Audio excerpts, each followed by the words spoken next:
C'est l'heure du grand dossier, soyez les bienvenus. Notre question ce soir, menace russe sur l'OTAN. Sommes-nous prêts si demain il y avait un incident de plus grande ampleur en Pologne ou chez ses voisins? Par exemple, la Pologne victime hier d'une incursion de drones russes. Et si c'était un test, avons-nous échoué? 4 d'entre eux seulement sur 19 ont été interceptés par nos forces. Sommes-nous déjà hors jeu alors que Russie et le Bélarus organisent des exercices militaires à nos portes? D'ailleurs, vous saurez tout sur ces exercices qui inquiètent. Nous allons tout vous dire devant cet écran avec nos invités sur le plateau, nos équipes sur le terrain. Mais d'abord, écoutez Kaja Kallas, elle est vice-présidente de la Commission européenne et elle est interviewée en exclusivité par Darius Rojba. Il y a beaucoup de parallèles que l'on peut faire avec ce que nous avons déjà connu avant la Deuxième Guerre mondiale. Il est clair que nous sommes, si vous regardez ces différentes situations, nous sommes comme en 1938 où la Tchécoslovaquie avait décidé de se révolter. Pour nous, la seule chose est de les soutenir avec nos munitions, nos armes de défense pour pouvoir faire face et pour que la guerre n'arrive pas en Europe.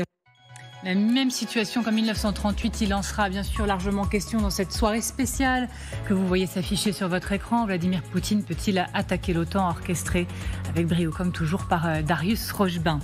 Pour tout comprendre, pour tout décrypter, je suis ravie de saluer mes invités sur ce plateau ce soir. Margot Haddad, bonjour. Bonjour. Merci beaucoup d'être avec nous. Vous êtes éditorialiste international pour LCI. Bonjour à vous, colonel Michel Goya. Merci également d'être là. Bonjour à vous, consultant militaire LCI. Bonjour Guillaume Roquette, ravi de vous retrouver bien évidemment, directeur de la rédaction du Figaro Magazine. Et je signale que nous serons un peu plus tard dans cette émission avec Jean-François Bureau, ancien secrétaire général adjoint de l'OTAN. Le grand dossier, la menace russe sur l'OTAN. Sommes-nous prêts? C'est parti. D'abord le terrain. Le terrain, direction Varsovie.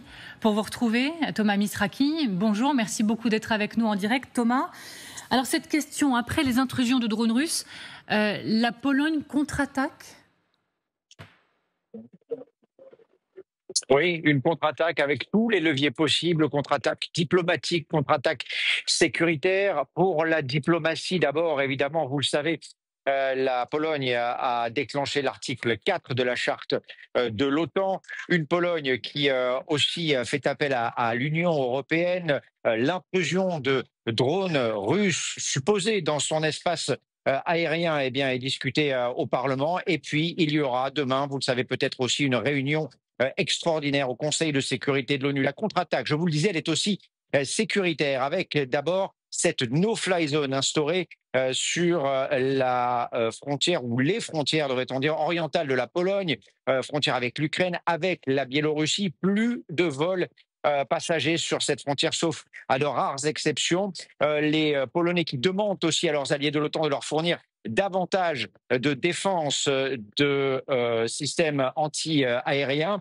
Et puis des Polonais qui s'entraînent aussi sur le terrain avec un exercice géant ici, 30 à 40 000 hommes mobilisés pour cet exercice militaire baptisé Défense d'acier 2025, pour faire contrepoids évidemment à ce qui se prépare dans les heures qui viennent de l'autre côté de la frontière en Biélorussie.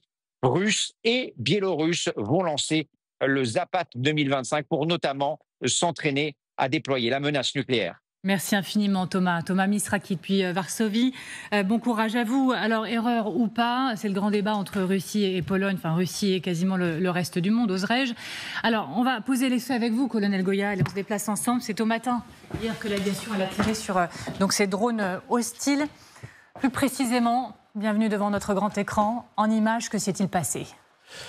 Alors, effectivement, on a concrètement sur une grande attaque, il faut bien le rappeler, c'est une immense attaque de drones sur l'Ukraine. Donc voilà, et vous avez à peu près 450 drones qui sont partis sur l'Ukraine. Et dans tout ce flot, vous en avez a priori 19 qui ont franchi la frontière polonaise. Pour 18 d'entre eux à quelques dizaines de kilomètres au-delà de la frontière. Et pour un qui est allé à 250 kilomètres. Donc ce qui est important, c'est de voir la quantité en réalité de drones. C'est-à-dire que sur 450, vous avez pratiquement 20 qui sont allés au-delà de la frontière. Les Russes ou les amis des Russes laissent supposer que c'était en réalité peut-être une erreur. de programmation. Tous ces drones, ils sont programmés, ils ne sont pas pilotés, ils sont programmés à distance. Donc il peut y avoir des erreurs, effectivement, ça peut arriver, mais vous n'avez pas 19 erreurs simultanées, surtout qu'on le voit, mais ils viennent de directions différentes, c'est-à-dire qu'il y a des programmations venant de directions différentes qui auraient dû se tromper simultanément, ce qui est difficile. Le brouillage, c'est pareil, les Ukrainiens peuvent brouiller et dérouter un peu les drones, quelques-uns, mais pas autant. Donc, c'est-à-dire c'est très clairement délibéré. Alors, quel type de drone? De quel type de drone parle-t-on là? Alors, c'est des drones qui sont utilisés maintenant depuis un certain temps, plus d'un an, pour frapper l'Ukraine. Ce sont essentiellement les drones Shahed 136, drones d'origine iranienne, fabriqués maintenant en Russie, sous le terme de Giran, et des drones russes, dont le nom vient de m'échapper à l'instant, voilà, le Gerbera, qui en gros c'est un Shahed un peu plus low cost, un peu plus petit, qui peut faire plusieurs choses. Le Shahed, il fait de l'explosif. Là, il peut faire de l'observation, il peut faire du relais radio pour guider d'autres drones, etc. Il est un peu plus polyvalent que le Shahed. Mais ce qui est intéressant, c'est de voir comment d'abord tous ces engins ils coûtent pas cher, 10 000, 20 000 euros grand maximum. Certains d'entre eux sont des leurres. Il faut bien comprendre que dans tout ce qu'on a vu, c'est la carte précédente, on voit tous cette concentration de drones. Beaucoup d'entre eux sont des leurres. Ils ont été chargés plus en carburant pour aller plus loin, donc moins de charges explosives quand il y en a. Ce qui veut dire concrètement qu'il n'y avait pas forcément de volonté de faire beaucoup de dégâts dans cette zone. Et effectivement, il n'y a pas eu énormément de dégâts, mais simplement d'être là, de pénétrer, envoyer un grand message, de pénétrer dans le système massivement dans l'espace aérien polonais, ce qui est pour le coup réussi. L'objet de l'émission, ça va être de décrypter ce message et comment répondre à ce message qui nous est envoyé. Mais côté OTAN, quelle a été la réaction? Elle a été rapide?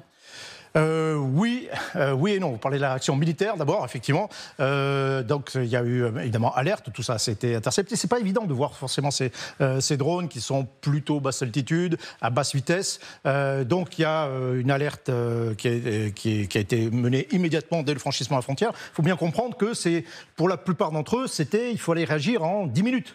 Il y a eu 10 minutes de vol en gros au-dessus de la Pologne, sauf un. Qui est allé à 250 km, donc lui a volé pendant plus d'une heure qui est dans le ciel polonais. Donc pour ça, alerte, on a mis en alerte des batteries sol-air, batteries anti-aériennes, les missiles Patriot notamment, mais c'est un peu coûteux quand même pour taper sur des drones low cost. Et puis surtout, vous avez ici un AWACS, c'est un avion de surveillance, un radar volant italien en l'occurrence, donc il y a eu, une solidarité européenne, vous avez des forces européennes qui sont tout le long de la frontière est de l'OTAN, des avions polonais bien sûr qui ont décollé et des F-35 néerlandais et apparemment ce sont des avions qui ont abattu un certain nombre de drones. Alors les Russes ont équipé selon certaines informations également, colonel, on va pouvoir aller s'asseoir, les drones qui sont arrivés en Pologne de réservoirs supplémentaires pour tenir la distance. Photos à l'appui, d'ailleurs on les voit sur l'écran également et sur vos écrans à la maison. La thèse de l'erreur définitivement écartée. Margot Haddad. De fait, toutes les preuves montrent que ce sont des drones russes. Mais il faut savoir que c'est l'argument qui est toujours repris par les Russes à chaque fois qu'il y a une sorte de marge d'erreur. C'est-à-dire que ce ne sont pas des drones russes, que ce sont de fabrication iranienne avec d'autres composants, parfois même chinois à l'intérieur de ces drones-là. Et donc de reporter la faute d'une certaine manière sur d'autres pays en utilisant ce flou de manière permanente pour qu'il n'y ait pas de réponse ferme de la part des pays de l'OTAN et de l'Union européenne. Je voudrais qu'on revoie, si c'est possible, formidable Audrey Chabaille en régie, la carte des trajectoires. Puisqu'on a cru comprendre que la zone qui avait été survolée par ces drones était des zones de transit de matériel militaire. Et par ailleurs, que ces drones, dont vous dites que certains sont des leurs, avaient des capacités potentiellement de renseignement. Est-ce qu'on peut voir aussi cette double utilité de ces drones? Donc le message... Donc, triple utilité, le message, le renseignement et faire peur sur le transit militaire. Oui, alors bien sûr, la zone n'est pas du tout un hasard, c'est jamais un hasard. C'est-à-dire que vous avez une grosse concentration dans cette zone des trois frontières, entre la Pologne, la Biélorussie et l'Ukraine. C'est effectivement par là que passe une partie de l'aide occidentale en direction de l'Ukraine, par la route. Donc là aussi, c'est un signal. Encore une fois, il y a eu quelques dégâts. Il y a eu une maison qui a été touchée, il y a eu une voiture qui a été été brûlés, mais c'est surtout de la nuisance. C'est-à-dire que les aéroports polonais ont été fermés pendant quelques temps. Donc, fondamentalement, il n'y avait pas volonté forcément de détruire. Mais il y a peut-être effectivement une volonté d'avoir un peu plus de renseignements. Mais les renseignements, ils peuvent l'avoir par ailleurs. Il suffit d'avoir des agents sur place qui prennent des photos ou des satellites au-dessus. Mais c'est surtout clairement d'envoyer un message, de dire voilà, on pénètre votre espace aérien, on peut pénétrer facilement votre espace aérien et on peut recommencer si on en a envie. Alors, c'est toujours important de s'arrêter sur les mots parce qu'ils sont chaque fois millimétrés, du côté polonais comme du côté russe ces dernières heures. Regardez. Dans ce cas précis, il y a eu 19 violations et il est tout simplement inimaginable qu'elles puissent être accidentelles. Cette menace ne concerne pas seulement la Pologne. Cette nouvelle utilisation massive de drones représente une menace pour l'ensemble de l'Union européenne et de l'OTAN et nous devons y faire face ensemble. Écoutez, les dirigeants de l'Union européenne et de l'OTAN accusent quotidiennement la Russie de provocation.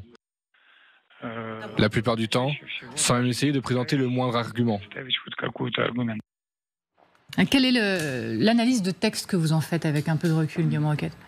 Je pense que ce qui est intéressant, c'est que ce terme de provocation, il est repris à la fois par le porte-parole du Kremlin et par le Premier ministre polonais, Donald Tusk. C'est-à-dire que je pense qu'il y a une juste estimation des deux côtés de l'objectif de cette frappe. C'est-à-dire que ce n'est pas une invasion, l'OTAN n'a pas surréagi et ils ont bien fait, mais, et Peskov l'admet presque, c'est une façon de tester par la provocation le degré de préparation à la fois militaire et diplomatique de l'OTAN. C'est vrai que ce qui est spectaculaire dans cette opération, je pense, c'est surtout l'impact que ça va avoir sur les populations. On voyait les images quand vous étiez tous les deux devant le grand écran, ces images de drones qui sont tombés, de maisons qui sont abîmées, on en voit tous les jours, mais jusqu'à présent, on les voyait en Ukraine. Et là, le fait que ce soit dans un pays de l'Union européenne, dans un pays de l'OTAN, la Pologne, ça montre vraiment que ce conflit, il change de nature. Pas militairement, parce qu'encore une fois, il n'y a pas une opération de grande envergure. Ce n'est pas une vingtaine de drones qui vont mettre à bas la défense polonaise. Mais quand même, symboliquement, le conflit change de dimension. Poutine veut voir jusqu'où il peut aller.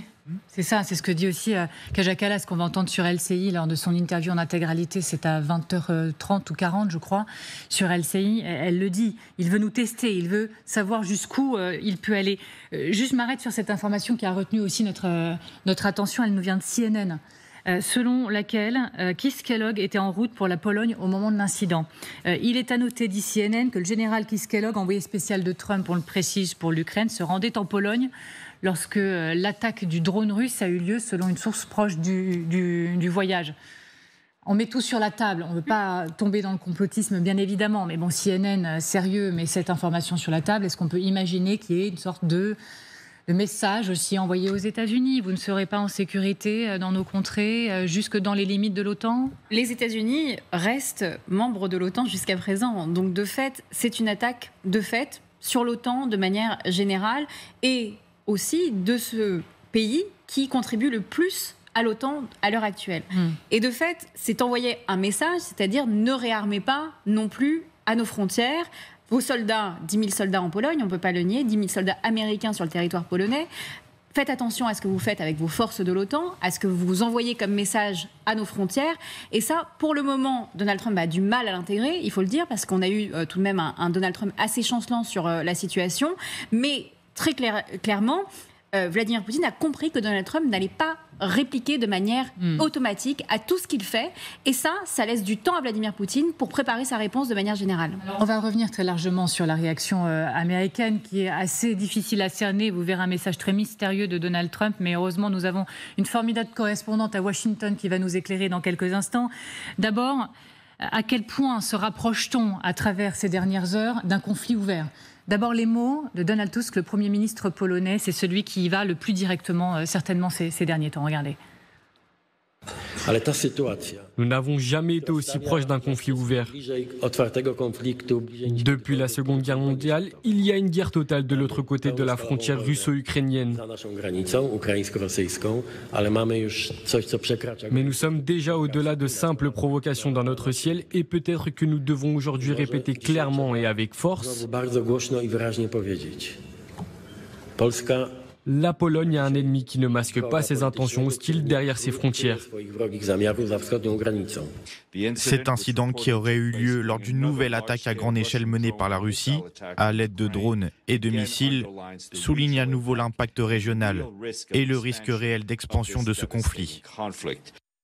Voilà, porte-parole de M. Guterres également dans la foulée. Donc entre on n'a jamais été aussi proche d'un conflit ouvert et risque réel d'expansion de ce conflit. C'est ça la lecture qu'on doit faire également de ce qui s'est passé là ? Pas forcément. Moi, je ne suis pas du tout d'accord. Oui, je ne suis pas du tout d'accord avec cette analyse. Au contraire. Kaja Kallas, tout à l'heure, parlait d'un moment 1938. On est en 1938. Maintenant, il faut imaginer, en 1938, que les puissances de l'époque aient l'arme nucléaire. L'Allemagne, la France, même l'Union soviétique et l'arme nucléaire à ce moment-là. Vous apercevrez que les choses se seraient passées complètement différemment. C'est-à-dire qu'on est dans une autre logique complètement différente depuis cette époque. On est dans une logique où on peut s'affronter, on peut faire la guerre. Mais dans ce cas-là, on l'a fait vraiment. C'est ce qui se passe avec la Russie et l'Ukraine. Mais vous noterez qu'avant cette guerre, il n'y a pas eu de provocation, il n'y a pas eu de tests, il n'y a pas eu de trucs, il n'y a pas eu de drones qui ont volé. Et puis, vous avez une autre logique, qui est une logique, effectivement, de confrontation.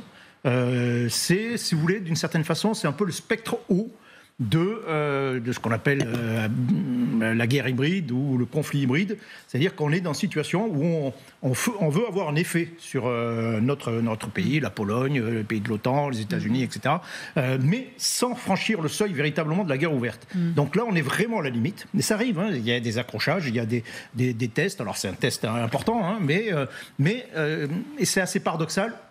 Plus on provoque, moins, en réalité, on veut véritablement faire la guerre. Voilà la question importante pour nous, selon nous, ce soir. Sommes-nous prêts ? Donc, c'est là-dessus qu'on va s'arrêter longuement à partir de maintenant. Parce que dans ces enjeux-là qu'on vient de poser, la comparaison avec 38, etc., on a l'OTAN qui a réagi. Les Polonais, les Italiens, les Allemands. D'ailleurs, on a appris quelques minutes avant l'émission que Merz avait été informé aussi de passage potentiellement du côté allemand. Je ne sais pas qu'ils sont passés au-dessus de l'Allemagne, mais a été alerté de la situation pendant la nuit. Il y a l'OTAN qui est rentré dans la partie, qui pour la première fois a ciblé des forces russes en retour depuis le début du conflit. Je vous ai tout mis sur la table. On est là, on est au rendez-vous ? On peut dire à Poutine, on est là, on est au rendez-vous ? Il me semble que oui. Et c'est aussi une différence avec 1938. Il faut toujours se méfier des anachronismes. Je ne sais plus qui disait l'histoire et la science des faits qui ne se répètent pas. Regardez cette aviation qui réagit dans la minute.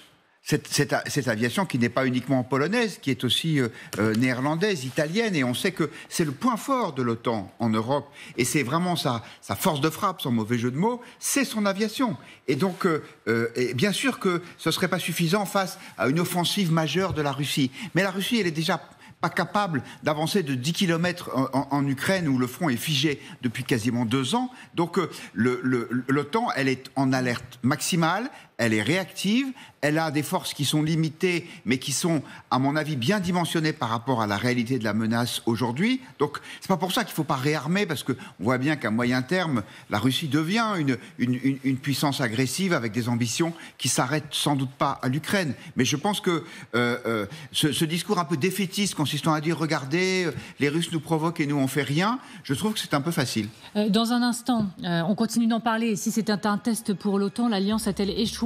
4 drones stoppés sur les 19 qui ont été retrouvés. Même le chancelier allemand admet ces dernières heures que notre défense, Guillaume, n'a pas fonctionné aussi efficacement qu'elle aurait dû. Écoutez le chancelier allemand. La défense aérienne de l'OTAN a fonctionné, mais bien évidemment pas aussi efficacement qu'elle aurait dû, pour empêcher de manière suffisamment précoce l'intrusion d'un si grand nombre de drones dans l'espace aérien polonais.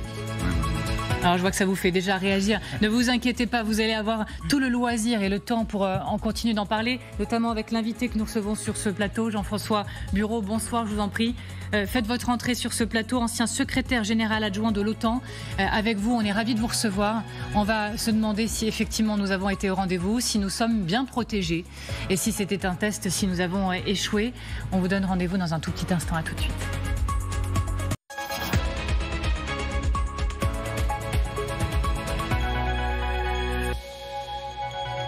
Vous êtes bien devant le grand dossier. On apprend à l'instant que Berlin renforce son soutien aérien à la Pologne suite à l'intrusion de drones sur le pays. Vous êtes bien devant le grand dossier et justement, ça tombe dans le cadre de cette question ce soir. Menace russe sur l'OTAN, sommes-nous prêts ? Regardez, on parle de répétition générale pour l'OTAN, de tests historiques. Avons-nous été au rendez-vous avec 4 drones interceptés sur 19 ? On va en parler avec mes invités dans un instant, mais là tout de suite, c'est l'essentiel de l'actualité. Tout d'abord, Nicolas Sarkozy qui apporte son soutien à Sébastien Lecornu. Les deux hommes ont déjeuné ensemble dans les bureaux de l'ancien président de la République, information TF1 LCI. Le tout fraîchement nommé Premier ministre poursuit ses consultations pour tenter de composer son gouvernement. À son agenda aussi aujourd'hui le bloc central et les présidents des 2 chambres. Son corps avait été découvert le 4 mai dernier. Agathe, 28 ans, avait disparu lors d'un footing à Vivonne dans la Vienne. Eh bien, on apprend que 3 hommes ont été interpellés. L'un d'eux est en garde à vue. Aux États-Unis maintenant, les autorités annoncent avoir trouvé l'arme ayant servi à tuer l'influenceur trumpiste Charlie Kirk. Mais la chasse à l'homme se poursuit pour arrêter le meurtrier. Voix majeure de la jeunesse conservatrice, le militant a été tué par balle hier lors d'un débat sur le campus d'une université dans l'Utah. L'onde de choc est immense dans le pays. J.D. Vance, le vice-président des États-Unis, se rend sur place. Voilà pour l'essentiel de l'actualité. À 17h19, vous êtes toujours devant le grand dossier menace russe sur l'OTAN, sommes-nous prêts ? Et pour en parler donc, je resalue Margot Haddad, je resalue le colonel Goya, je resalue Guillaume Roquette et je vous resalue également Jean-François Bureau, ancien secrétaire général adjoint de l'OTAN. Merci d'avoir accepté notre invitation. Pour commencer cette toute dernière information, Berlin renforce son soutien aérien à la Pologne après l'intrusion de drones. On va écouter le chancelier allemand qui a estimé, dans un instant on va l'écouter, que la réaction n'avait pas été suffisante. Il a raison l'Allemand, il a raison le chancelier allemand de renforcer la Pologne dès maintenant. La Russie teste l'OTAN avec cette manœuvre, c'est évident. Et donc, même si un certain nombre de drones sont passés, je pense que le signal aura été reçu et qu'aujourd'hui, la défense antiaérienne des pays de l'Alliance, c'est une priorité pour tous. Les patriotes ont été engagés par les Allemands. Il y a un programme de relance de la défense antiaérienne. Il est évident que le signal a été perçu. Oui, mais la grande question pour nous ce soir, c'est de savoir si notre protection a été insuffisante. Et je vous propose cette fois de l'écouter pour de bon, le chancelier allemand, qui estime qu'effectivement, tout n'a peut-être pas été correctement fait pour nous protéger. Pas suffisant en tout cas, regardez. Nous devrons maintenant, une fois encore, discuter des conséquences de ces événements. Je tiens tout d'abord à souligner que la défense aérienne européenne, la défense aérienne de l'OTAN a fonctionné, mais bien évidemment pas aussi efficacement qu'elle aurait dû, pour empêcher de manière suffisamment précoce l'intrusion d'un si grand nombre de drones dans l'espace aérien polonais, et pour combattre ces objets en temps voulu.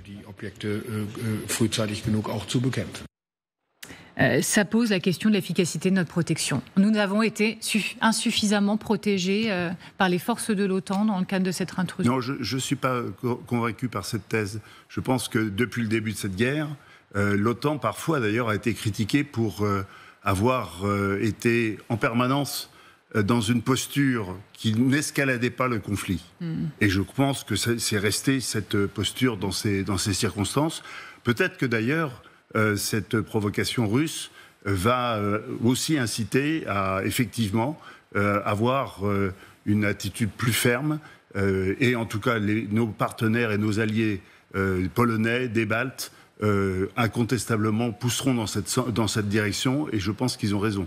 Alors justement, on va se demander comment on peut aller plus loin avec Margot dans quelques instants, mais d'abord pour bien comprendre, pardon pour la question un peu basique, mais on est sur quel mode ? L'OTAN est sur quel mode ? En mode défense, en mode seulement surveillance? Est-ce que ça explique qu'on ait été saturé par l'arrivée de 19 drones, oserais-je seulement ?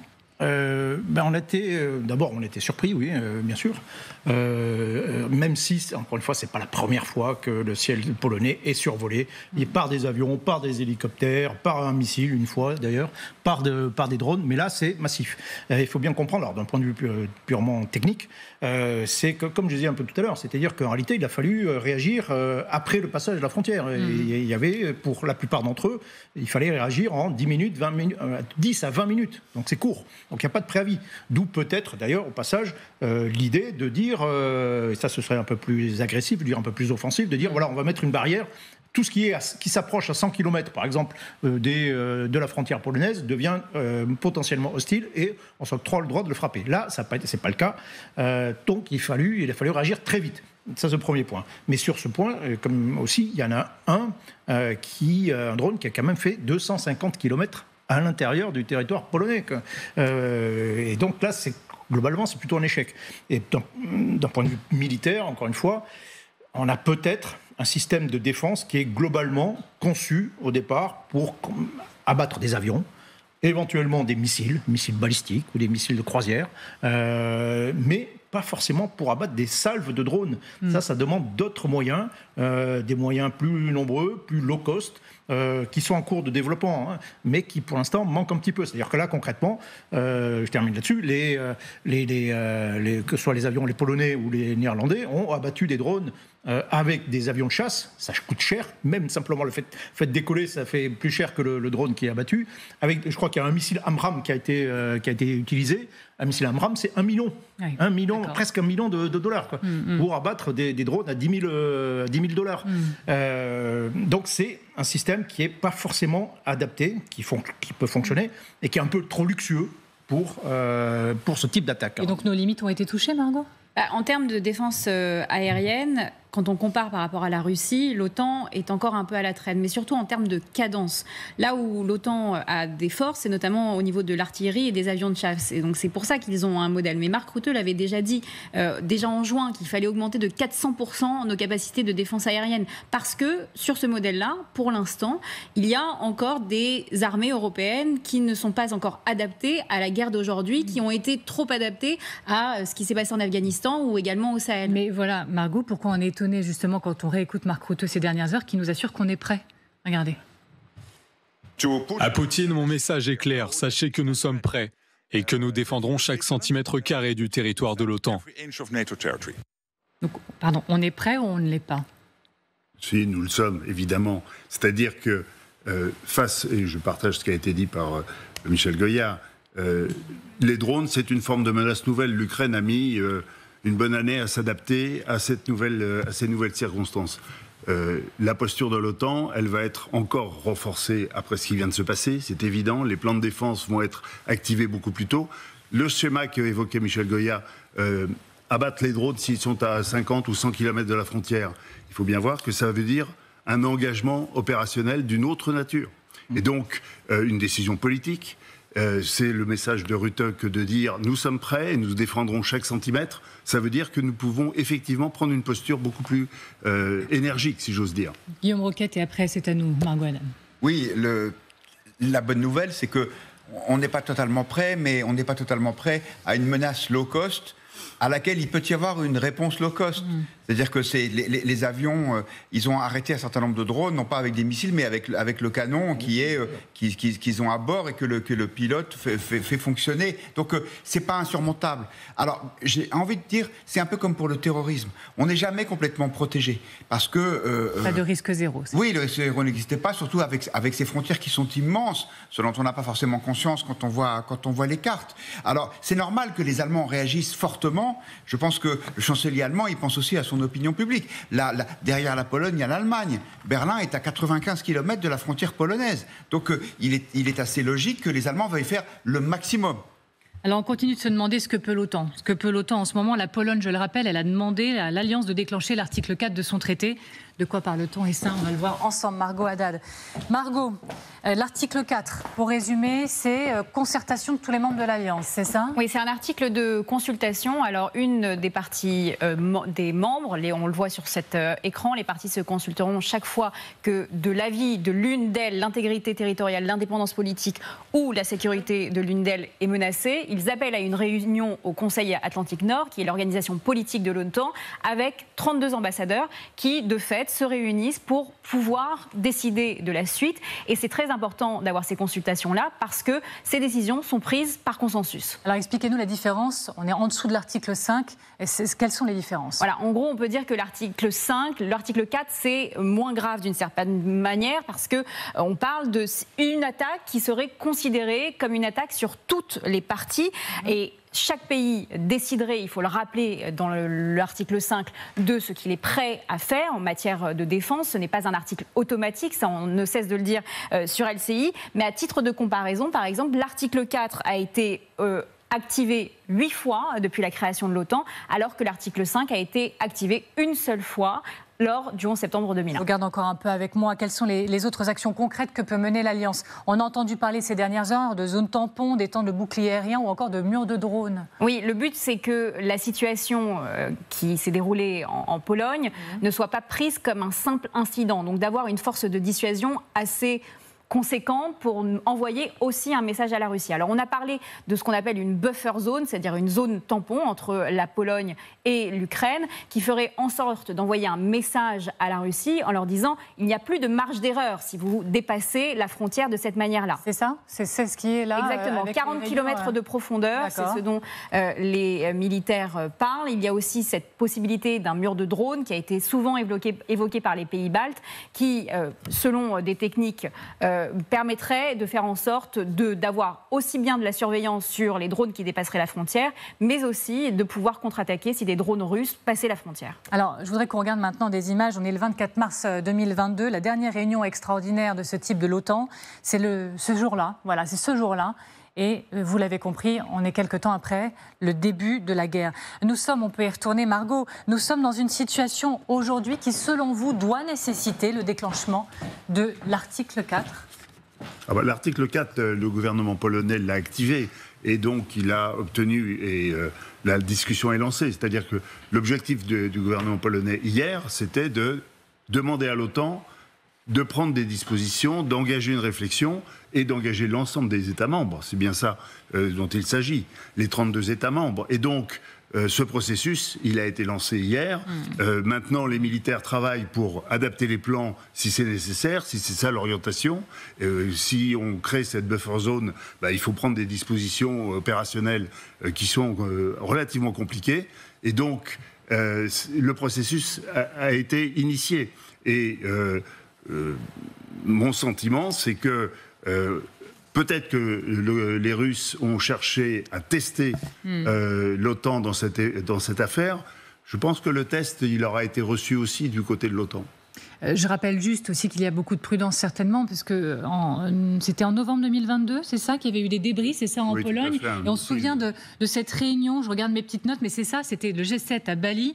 Et dans la nuit, les dirigeants s'étaient retrouvés. Je crois qu'on a les images d'archives, voilà, de ce novembre 2022. Il y avait eu un peu panique à bord, article 4 ou pas article 4. Et puis finalement, 2 jours plus tard, Joe Biden avait dit, attendez, les éléments nous montrent que potentiellement, et l'enquête avait prouvé que c'était plutôt du côté ukrainien qu'il y avait eu un problème. Oui, effectivement. C'était un missile antiaérien ukrainien qui s'était écrasé. Il y a eu des morts aussi. Voilà. Et ça change quand même beaucoup les choses. Mais donc prudence. Là, il y a quand même... Prudence. L'article 4, c'est quand même le minimum.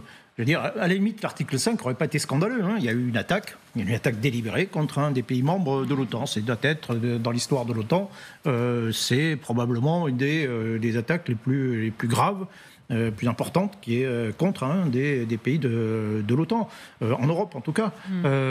Et donc ça n'aurait pas été scandaleux, l'article 5. Mais encore une fois, l'article 5, ça ne signifie pas forcément l'entrée en guerre. On est sur toute autre chose. Donc l'article 4, pour moi, c'est le minimum. Voilà, c'est évident d'ailleurs. Et le bouclier de drone pour protéger l'OTAN ? Oui, il faut... Encore une fois, on n'est pas dans cette situation, je ne pense pas qu'on est dans une première étape d'une escalade vers la guerre, pas du tout. On est sur la fin plutôt d'un style d'affrontement qui ne veut pas dépasser le seuil de la guerre ouverte. Et donc il faut répondre toujours dans ce champ. Donc il faut, le minimum il est défensif, effectivement, on a renforcé le dispositif, on sait très bien, mais il faut peut-être répondre un peu, et pas simplement par des sanctions. En termes comme ça. Pardonnez-moi, colonel, mais en termes de réaction, on guette aussi celle de Donald Trump, bien évidemment, comme à chaque fois. Sauf que sa première réaction, elle nous a un peu désarmés. C'est énigmatique, c'est dans un ton presque désinvolte. Il a dit ceci: qu'est-ce qui se passe avec la Russie qui viole l'espace aérien polonais avec des drones? C'est parti.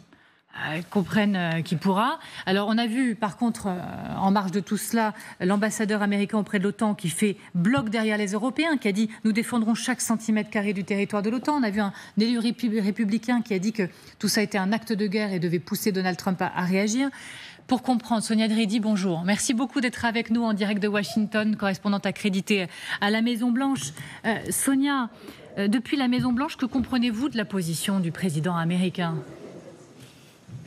Eh bien, c'était le message d'un président frustré envers Vladimir Poutine, mais également lassé par ce conflit. On a presque l'impression qu'il est quasiment défait. Et lorsqu'il a écrit « Here we go », c'est parti, c'est comme s'il s'attendait à cette nouvelle escalade. Beaucoup d'observateurs, évidemment, étaient très surpris par sa réponse. Certains démocrates ont ironisé sur le fait qu'il a mis du temps à réagir pour finalement écrire un message aussi léger, assez mystérieux. En tout cas, on a senti qu'il n'y avait pas de sentiment de panique particulier à la Maison-Blanche, alors que, par exemple, hier, lorsqu'on a appris qu'un proche de Donald Trump, le jeune influenceur Charlie Kirk, avait été victime d'un tir, eh bien, tout de suite, le secrétaire d'État, Marco Rubio, s'est réuni dans la Situation Room avec des officiels de la Maison-Blanche, donc la salle de crise de la Maison-Blanche. On sent que Donald Trump hésite toujours dans sa réponse. Il a assuré la semaine dernière qu'il allait bientôt parler à Vladimir Poutine, mais cela n'a toujours pas été le cas. Il a aussi plusieurs fois fait planer la menace de sanctions contre la Russie, mais pour l'instant toujours rien. On a l'impression qu'il veut tenter d'éviter d'arriver à ce scénario-là. Dans un édito, le Washington Post écrit si Donald Trump ne veut pas punir la Russie, eh bien le Congrès doit le faire. Sonia Dridi, correspondante LCI aux États-Unis, merci à vous.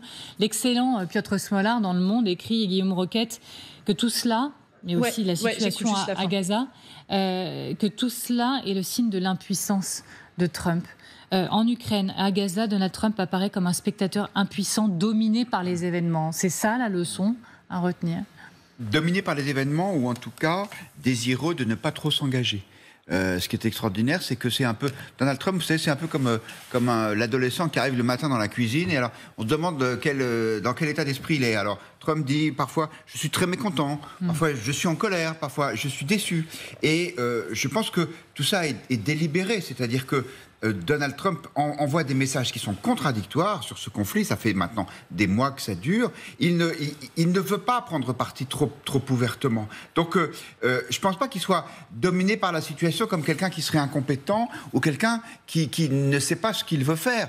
Que quand Trump décide d'agir, il peut le faire. Demandez aux Iraniens, ils se souviennent encore des bombardements dont ils ont été l'objet. Mais là, Donald Trump, en fait, ne veut pas trop se mouiller, pour dire les choses de façon un peu triviale, et donc d'où ce style et ces commentaires sur les réseaux sociaux qui sont difficiles à décrire, mais je pense que c'est le but recherché, justement. Et Margot Haddad, vous qui connaissez les États-Unis par cœur, vous y avez travaillé pendant des années, votre analyse de ce Trumpisme. Je pense qu'il y a une limite qui était celle de Joe Biden et également de Trump, qui reste celle de ne pas engager des troupes américaines sur n'importe quel théâtre sur la scène internationale. Et c'est-à-dire de pouvoir s'engager, d'avoir un regard, d'essayer d'avoir ce prix Nobel de la paix que Donald Trump veut absolument. Ce n'est pas une blague, c'est-à-dire qu'on est vraiment dans une démarche, il le dit à chaque meeting, je veux le prix Nobel de la paix, et si on m'avait appelé Obama, eh bien, je l'aurais déjà eu. C'est quelque chose qu'il met en avant constamment sur la scène politique intérieure, mais il ne peut pas ne pas réagir. Et là, ce qu'il dit très clairement, « Here we go », c'est parti, vous voyez encore ces enfants qui s'attaquent, qui se font la guerre, alors que nous, on s'occupe des vrais challenge sur le territoire américain. Il ne faut pas l'oublier tout de même, la situation intérieure de Donald Trump, elle est très compliquée entre l'affaire Epstein, la garde nationale avec les migrants, mais également tout ce qui se passe au niveau intérieur avec les influenceurs comme Charlie Kirk qui a été tué. Donald Trump essaie de se dédouaner, de laisser ses problèmes à l'international, aux Européens. Il l'a dit maintes et maintes fois, mais ce n'est pas pour autant qu'il y a un désengagement. Il a par exemple dit aux Polonais, les 10 000 soldats, on vous les laisse, ils restent, et il a confirmé ceci. Oui, en effet, la semaine dernière, Donald Trump a proposé d'envoyer davantage de troupes en Pologne alors qu'il accueillait le président polonais à la Maison-Blanche. Je vais vous soumettre, on ne regarde pas en boucle la télé russe et sa propagande, mais de temps en temps, c'est bien de jeter un petit coup d'œil quand même sur l'état d'esprit, ça en dit long sur le Kremlin. Regardez cette séquence. Le président Trump a pratiquement ignoré la question d'un journaliste lui demandant si ce qui s'est passé est une agression. Il a choisi de garder le silence. Toute l'Europe est en train de se déchaîner et veut organiser une réunion de l'OTAN pour des consultations. Rien ne sortira de cela, absolument rien. Jean-François Bureau, il semble bien se réjouir de la position de Donald Trump, les Russes, et ils ont raison. Comment Poutine, à votre avis, regarde ces dernières heures? Je pense que depuis Anchorage, depuis la réunion en Alaska, Poutine considère qu'il a traité le problème de Trump, que Trump ne va plus le gêner dans la gestion de la guerre en Ukraine, et que, au surplus, il a été renforcé dans son déplacement en Chine, et donc il a successivement accumulé des soutiens internationaux et d'une certaine façon neutraliser les Américains pour un temps. Et donc, je pense qu'aujourd'hui, Poutine se sent en position de force, et y compris avec des attitudes qui peuvent être dangereuses. Et il se dit qu'effectivement, l'OTAN est déjà hors jeu, comme on l'a écrit en Oui, mais ça, je pense que c'est son grand rêve depuis qu'il est revenu au pouvoir, que l'OTAN soit plus dans le jeu, même si au départ, il était pour la participation aux réunions de l'OTAN. J'étais dans des réunions que je présidais, j'avais l'ambassadeur russe autour de la table avec les pays de l'OTAN. Donc il y a eu une période où la Russie était aux réunions de l'OTAN. Mais bon, tout ça est bien terminé. Aujourd'hui, son objectif, c'est effectivement, et il le redit de façon encore plus forte, au-delà de la zone qu'il contrôle, c'est l'Ukraine dans sa totalité qu'il vise. C'est la déstabilisation, effectivement, des pays d'Europe de l'Est. Et donc, l'OTAN sera forcément présent sur ces sujets. Cet incident, il faut vraiment s'y arrêter, intervient dans un contexte dans lequel Moscou se prépare à plusieurs grands exercices vraiment d'ampleur, notamment des exercices militaires en Biélorussie, dont Zapad 2025, qui pourrait à lui seul réunir des milliers et des milliers de soldats non loin de la frontière polonaise. Et ça, le Premier ministre polonais l'a bien en tête avec tous les enjeux, voire les dangers que cela comporte. Regardez. Pour des raisons de sécurité nationale, nous fermerons notre frontière avec la Biélorussie, y compris les passages ferroviaires en raison des exercices Zapad. En réaction, il y aura des exercices de notre côté, de la part de l'armée polonaise et des forces alliées. Mais il est clair que ce type d'exercice est agressif de la part de la Russie et de la Biélorussie.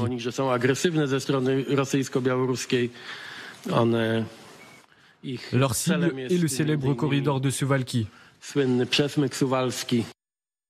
Bonsoir Sergueï Parkhomenko, merci beaucoup d'être avec nous ce soir. Vous êtes journaliste russe indépendant.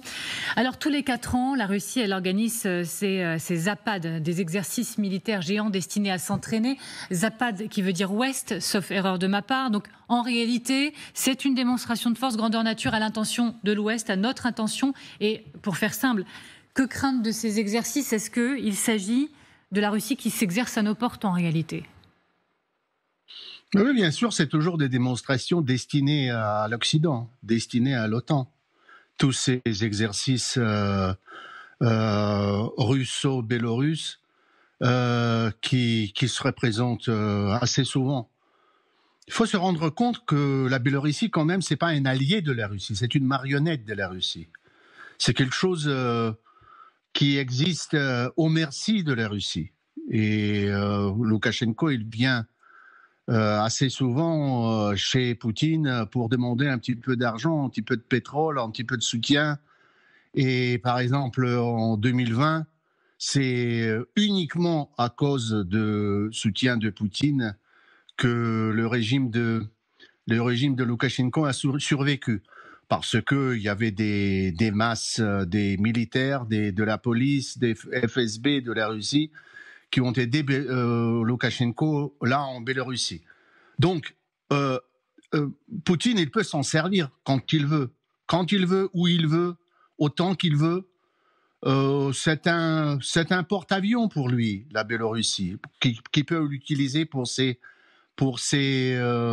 exercices militaires et pour les objectifs militaires. On le voit assez souvent, on l'a vu au début de la guerre en Ukraine, quand les Russes ont attaqué aussi de la territoire de Biélorussie vers l'Ukraine.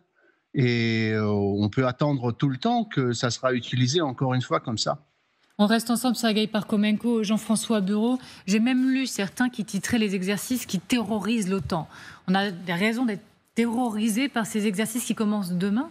Non, mais je pense qu'on a raison de prendre ça au sérieux. On n'est pas terrorisé, mais on prend ça au sérieux. Ça commence demain, comme vous le dites.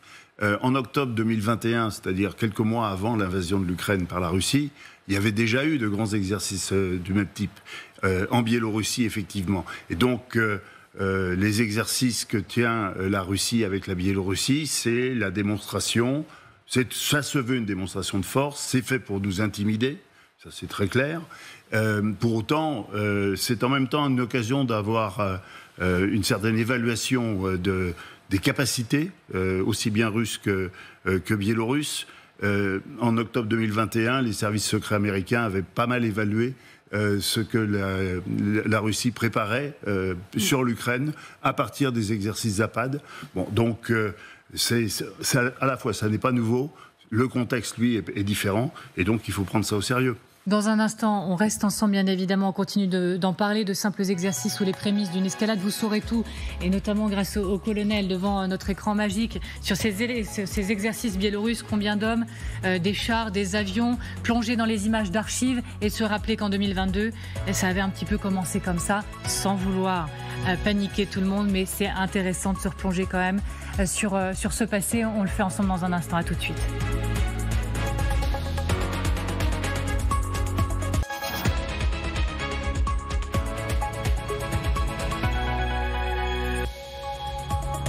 Vous êtes bien devant le grand dossier, menace russe sur l'OTAN, sommes-nous prêts? Alors, de simples exercices sous les prémices d'une escalade, on vous parle de Zapad, cet exercice militaire qui inquiète l'OTAN. Ce sont des exercices qui commencent dès demain en Biélorussie.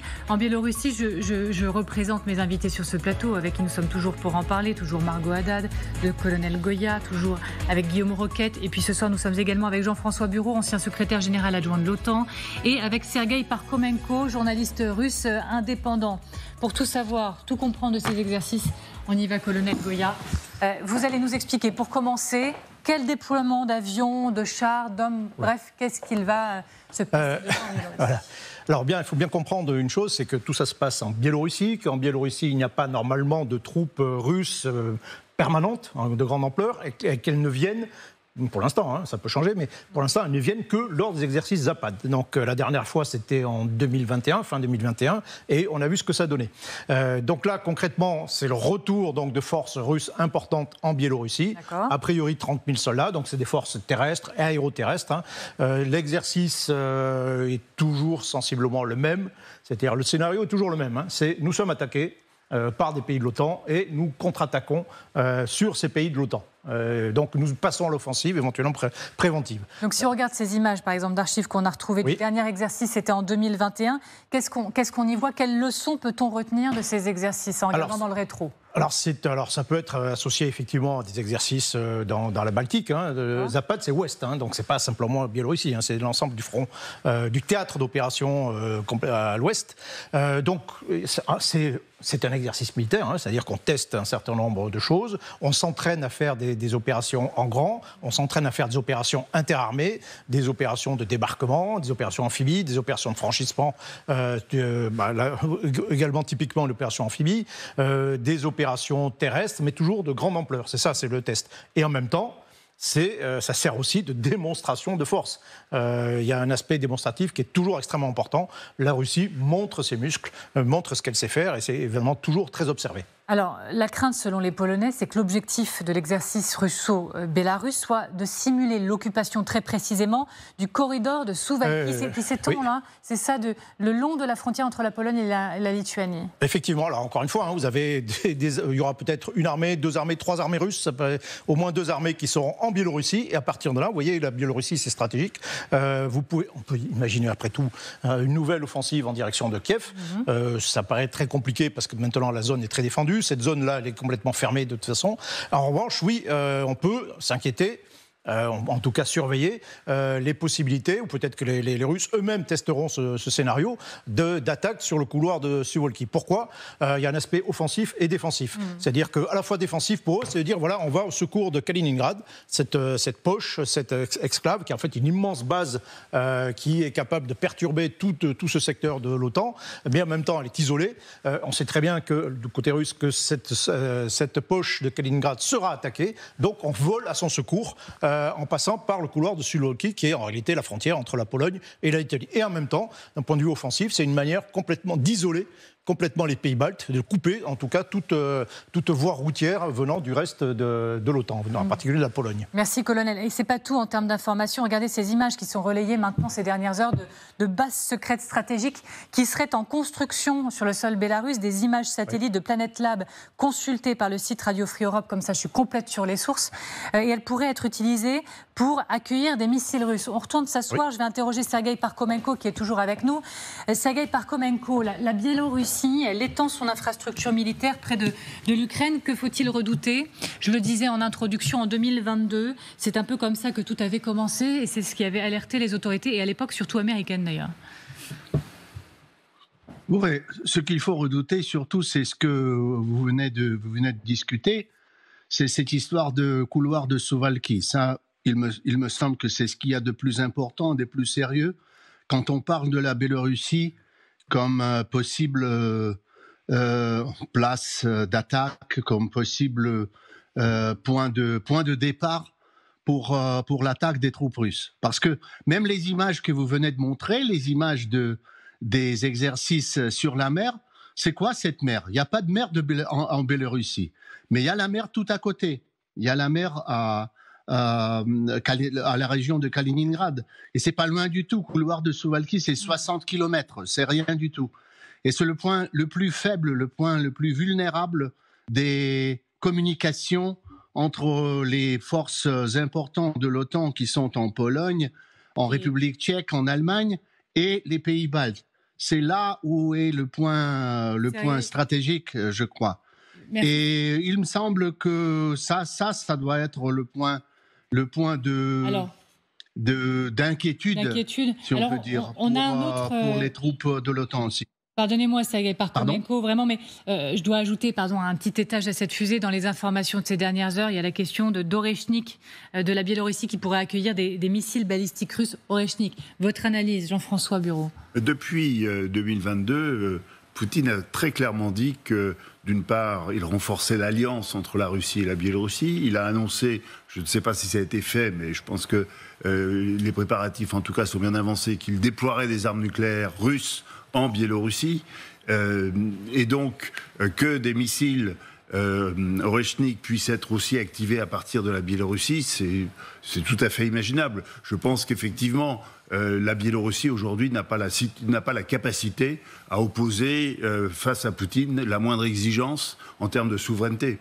Margot Haddad. C'est surtout que Poutine s'en sert comme une base arrière. On l'a vu notamment lors de l'invasion de l'Ukraine. Lors de l'exercice en septembre 2021, il y avait des soldats de cet exercice Zapad qui étaient restés sur le territoire biélorusse, qui avaient pu rejoindre l'Ukraine. Et donc Poutine s'était servi pour l'invasion de l'Ukraine par la Russie. Aussi, quand on parle des plans qui ont été mis en place lors des exercices précédents, en 2017, il y avait un plan qui avait été mis en place de Zapad sur 3 pays fictifs qui ressemblaient fortement à des États baltes, pour imaginer aussi une agression de ces États-là. Donc, toujours écouter d'une certaine manière, même s'il ne faut pas tout écouter, mais ce que veulent dire ces plans-là et ce qu'ils nous disent sur le long terme. Guillaume Roquette, et je laisserai la conclusion au colonel. Oui, la Biélorussie, c'est un peu poste avancé de la Russie, en particulier vers les pays baltes. Ce qui est impressionnant, c'est que vous parliez des missiles Oreshnik à l'instant. Ils ont une portée de plusieurs milliers de kilomètres, jusqu'à 5000, 5500, je crois. Et en fait, aux deux extrémités du spectre, c'est-à-dire le missile le plus lourd et le vecteur le plus modeste, qui est le drone, dans les deux cas, en fait, c'est comme si la Russie montrait qu'elle pouvait enjamber l'Ukraine et frapper directement l'Europe, c'est-à-dire nous. Et en ça, effectivement, on est dans un tournant. Colonel ? Oui, alors première chose, on va calmer un peu les ardeurs. Il n'y aura pas d'attaque à partir de Zapad. Il y aura pas, c'est pas possible. Militairement, il y a trop de forces russes qui sont fixées en Ukraine. Ils n'ont pas les moyens de se lancer dans un autre front. Il faut être clair là-dessus. Et paradoxalement, le fait qu'il y ait une attaque sur la Pologne avec des drones, c'est un indice qu'il ne se passera rien en réalité. C'est-à-dire que quand on veut faire la guerre, on le fait par surprise et massivement. On ne lance pas des alertes, on ne lance pas des petites attaques auparavant. Ça, c'est le premier élément. Ensuite, concernant le missile Oreshnik, d'abord, ça n'a rien à voir avec l'exercice. On ne voit pas très bien ce que ferait ce missile dans cet exercice. Il est là juste en démonstration. Il est juste en démonstration de puissance. Accessoirement, qu'il soit en Biélorussie, ça ne sert à rien parce qu'il fait 5500 km de portée. Donc, encore une fois, c'est une manière de le montrer à l'avant. Et je terminerai juste en disant que ce qu'on constate, par contre, de manière générale, c'est que tous les travaux d'infrastructure ont lieu dans cette région, Biélorussie, dans le secteur de Leningrad, secteur militaire de Leningrad, etc. Ce qui montre bien que le centre de gravité russe, dès que la guerre en Ukraine se termine, le centre de gravité militaire russe sera dans cette région. Merci colonel, merci Margot Haddad, merci à vous Jean-François Bureau, merci d'avoir été avec nous, merci Guillaume Roquette, et je n'oublie pas de remercier Sergueï Parkhomenko, journaliste russe indépendant, d'avoir accepté notre invitation une nouvelle fois. Merci à vous d'avoir regardé Le Grand Dossier.